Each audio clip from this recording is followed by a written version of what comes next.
In the middle of March 2021, Poco and Xiaomi started teasing a new phone, eventually labeling it as the real beast.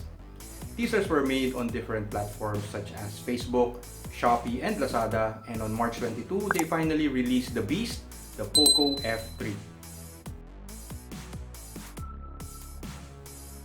Leaks revealed that the Poco F3 is actually a rebranded Xiaomi Redmi K40, which was released barely a month before. With an early bird price of 15,990 for the 128GB model, the deal was hard to resist, so in this video we'll unbox the Poco F3 and find out if it truly deserves the title of being a flagship killer.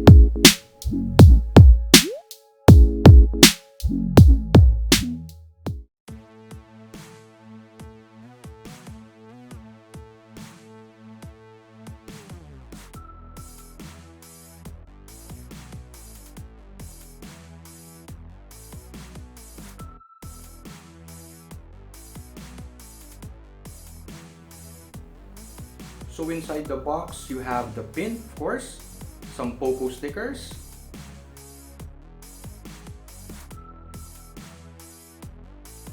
a USB Type-C to headphone jack adapter,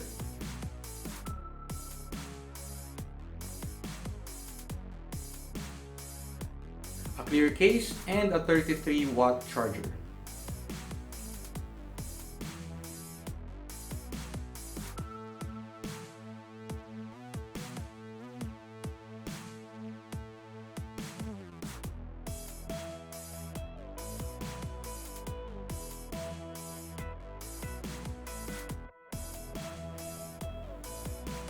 In terms of look and feel, it's a bit thinner than my 10X 5G and has a similar glassy back cover, which is also a fingerprint magnet.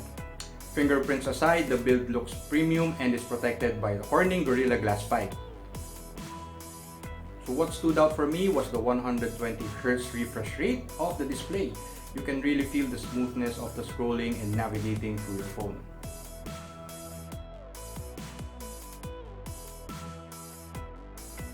The Poco F3 has a triple camera setup and it takes decent pictures. It's no Mi 11, but in my opinion it takes better photos and videos compared to my 10X 5G. Sound quality is good and the hybrid stereo speakers are quite loud and is great in enhancing your experience watching movies or playing games.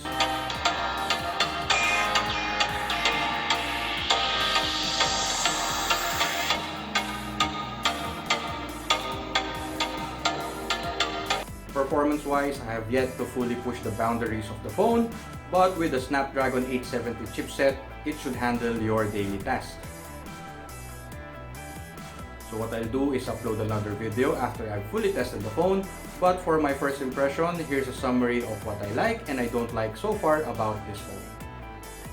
So what I like about this phone is that it's already 5G and I don't really see myself buying another non-5G phone. Another is the 120Hz refresh rate together with the E4 AMOLED display. Also, the speakers are good, they're quite loud, and as I've mentioned before, they are good enhancers of your multimedia experience. The Poco F3 also has a global ROM compared to my 10X 5G, which has a China ROM. Although the China ROM has its advantages, but being a Google-reliant person, global ROM suits me best.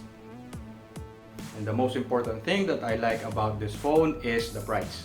Most features of this phone is actually close to most flagship phones, hence having the title of a flagship killer. In terms of what I don't like about this phone is that I wish the phone had an under-display fingerprint scanner. It could actually cite more features that I feel is lacking, like a better camera or an IP rating, but for the price I got this phone, I really can't complain. The only reason I would have wanted the under-display fingerprint scanner is because I have that on my Xiaomi 10X 5G, which costs significantly less than the Poco F3. Maybe I'm just used to the under-display fingerprint scanner, but I also get a lot of accidental touches because of how I carry the phone sometimes. So for now, that concludes the unboxing and my first impressions of the Poco F3. Please don't forget to subscribe to my channel, The Misadventures of Ronnie G. Thank you for watching and stay safe.